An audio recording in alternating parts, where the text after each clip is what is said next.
The next item on the agenda, 5 planning items. South Bayfront Environmental Impact Report.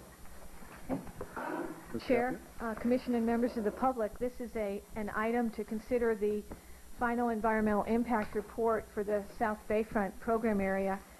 You have previously reviewed and held a public hearing on the draft EIR, and during December and of January, staff took all the comments that were received about the draft EIR and responded to them and published the final environmental impact report on January 15th. That report was circulated to anyone who got a draft EIR as well as to public agencies. And the next step in this environmental review process is to consider certification of this document. By certification, we mean that you have to make 2 findings. First, that the EIR has been completed in compliance with the California Environmental Quality Act, which is the state law governing this type of process, and secondly, that you believe that the Commission's independent judgment and analysis is reflective within the EIR.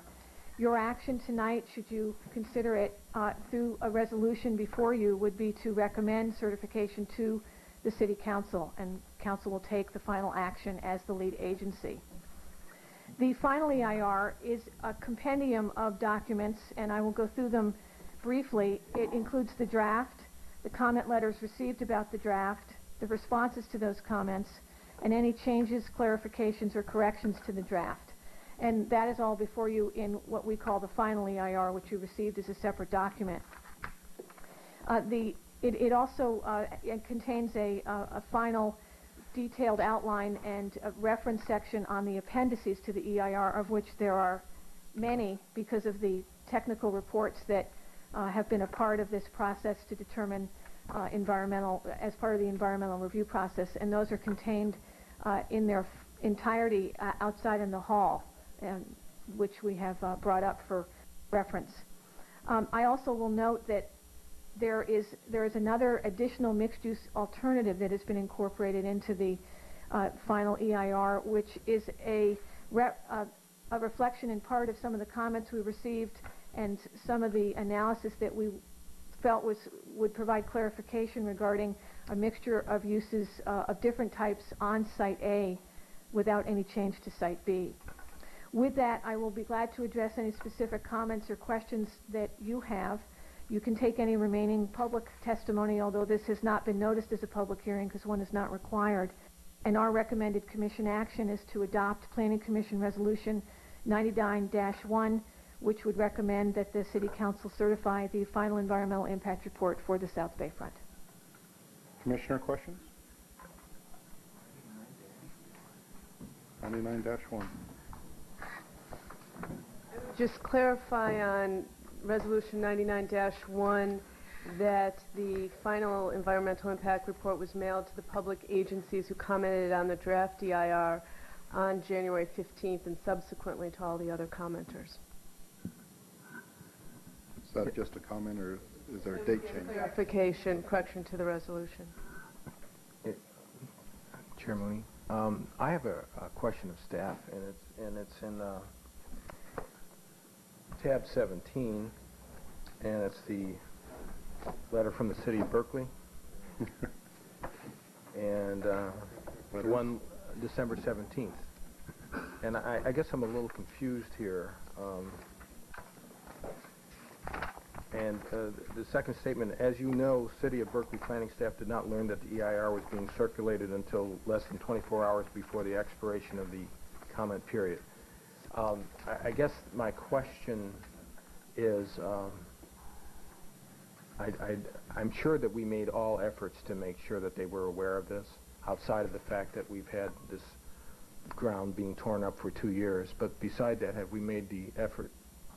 Well, they did receive a copy of the notice of preparation, which was mailed to them in September of '97, because we received a response back to that notice requesting that certain issues and concerns be addressed in the environmental impact report.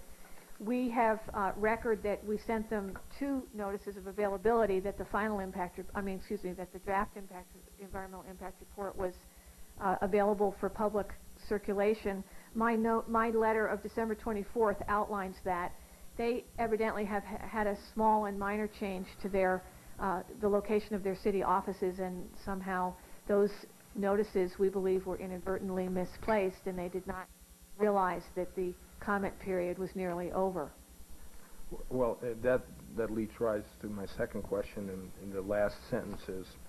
To prevent a recurrence of the situation, we request that all notices of preparation, environmental impact reports, and notices of completion prepared by the City of Emeryville from the day forward be sent to the City of Berkeley. Didn't we already do that?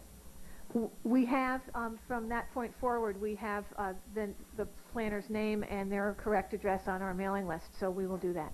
And we sent them a copy of the final environmental impact report. Okay, so I felt the tone indicated that there was something that we weren't doing, but I guess that's not correct.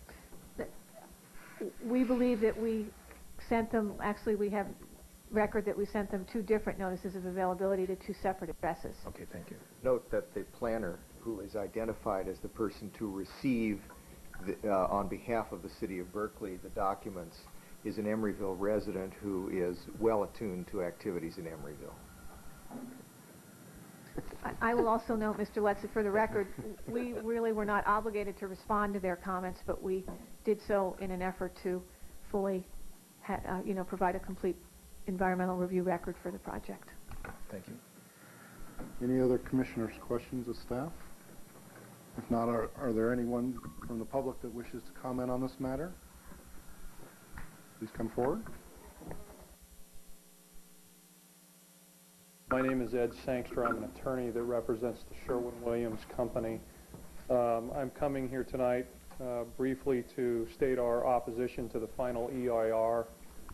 We believe it's deficient for the reasons that are stated in Mr. Opper's December 9th, 1998 correspondence, which is attached in the draft package. We take issue with a number of points that are raised in the draft and now proposed final EIR, which are really issues that are going to be addressed by the DTSC in connection with the decision on what to do to remediate this property, but we feel that the EIR in its current form somewhat jumps the gun and reaches conclusions which are both incorrect and unsupported. There are also comments in there about the timeliness and content of Sherwin-Williams' response to the Polanco Act notice that are incorrect. The EIR states that Sherwin-Williams did not respond within the 60 days. That is incorrect. Sherwin-Williams did respond within the 60 days. It says that Sherwin-Williams did not propose a remedial plan within the 60 days. Sherwin-Williams, in fact, agreed and did propose it. We apparently have a dispute with the redevelopment agency over what is the definition, the legal definition of remedial action plan required by the statute. But nonetheless, the EIR has seen fit to include a comment on that. We believe the EIR significantly overstates the risks and uncertainties associated with in situ treatment of contaminated soil and significantly understates the risks in hauling it off-site to another location.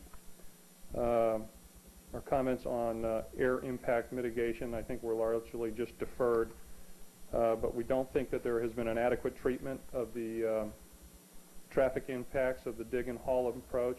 I believe there have been several comments to this commission before about the disruption that approach can entail, and I don't think that that's been I don't think that's been adequately addressed, nor do we think it's adequately addressed the impacts on Sherwin-Williams' plant at 1450 Sherwin Avenue. Thank you. Thank you. Anyone else wishes to comment?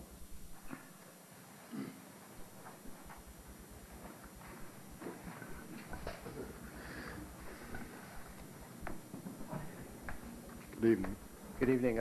My name is Chen Shisheng. I'm Vice President of Orient Westerns Holding Corporation, and I'm here speaking on behalf of the hotel site development partner in the Emeryville South Bayfront.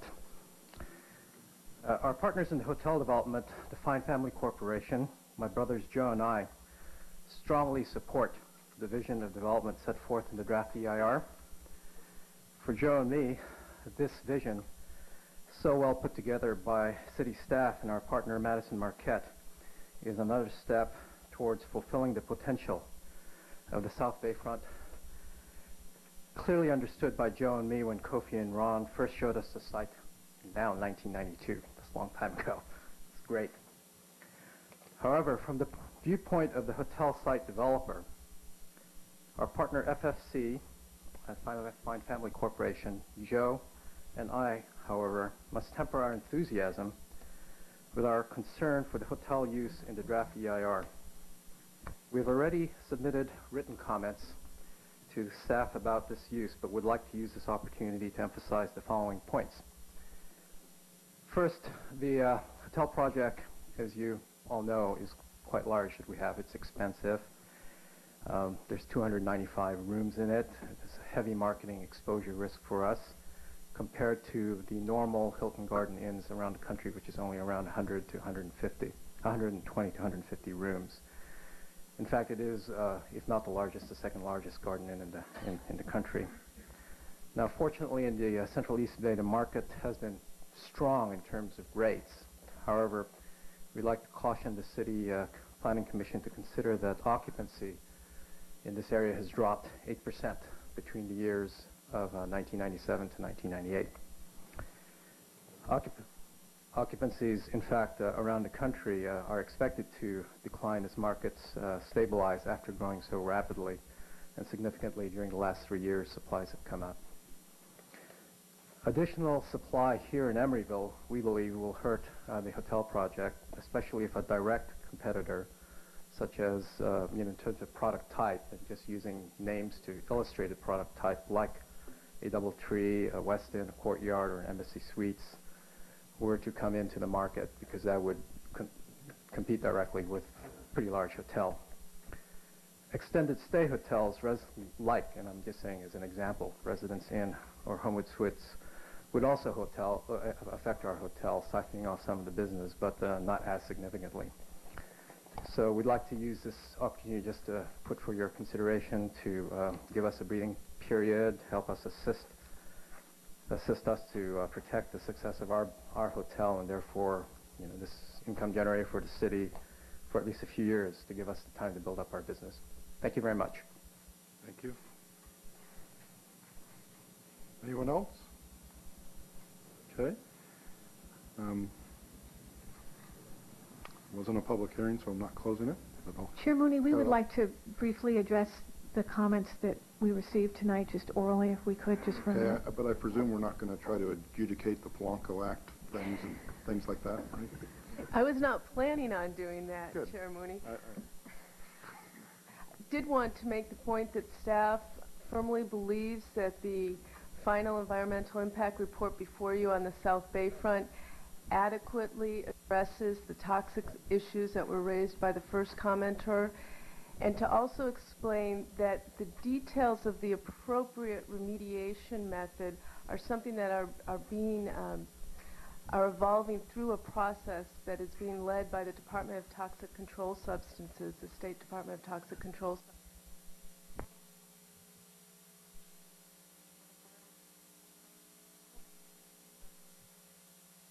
analyzing the details of how that remediation will occur. And that will also have its own public comment process. So this document, we feel, adequately analyzes the environmental impacts, particularly in the area of toxics that were raised, and certainly the details of the remediation will be worked out in another public process. Would you say that this document doesn't condone or permit any remediation at all, just proposes different types of remediation? Or does it permit, by approval of this, certain types of remediation? It goes into the impacts. I think it goes into the impacts of the remediation. I don't think it is setting forth a specific way that the remediation will occur, because that is something that will be determined through the remediation action plan, which is something that requires the input of a state regulatory agency as well as other agencies.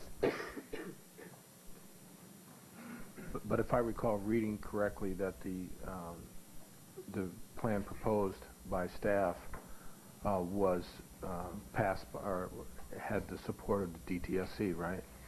The remedial action plan has not been formally approved by DTSC, but our initial conversations with DTSC suggest that we're looking at the right approach. Okay. Any other comments from staff? Questions, comments by planning commissioners? Hearing none, is there a motion? Oh, Mr. Getz, I'm sorry. I want to just comment that while it's clear to me that this collection of reports, now a report, is adequate under CEQA, the description of the parking requirements as being satisfactory if they meet the simple standards of the city ordinance, it seems to me, doesn't properly or sufficiently address the needs of the city. And when the project comes before the city, I intend to have something to say about the parking requirements that ought to be placed on this project. That's all, sorry. Don't be sorry. Okay.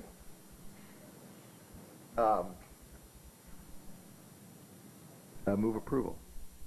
Of Resolution 99-1? 99-1 as drafted. With that one clarification. With the one clarification by city attorney, the beginning of this as to the date. Commissioner Koo? Aye. Commissioner Owens? Aye. Commissioner Germain? Aye. Commissioner Ballangero? Aye.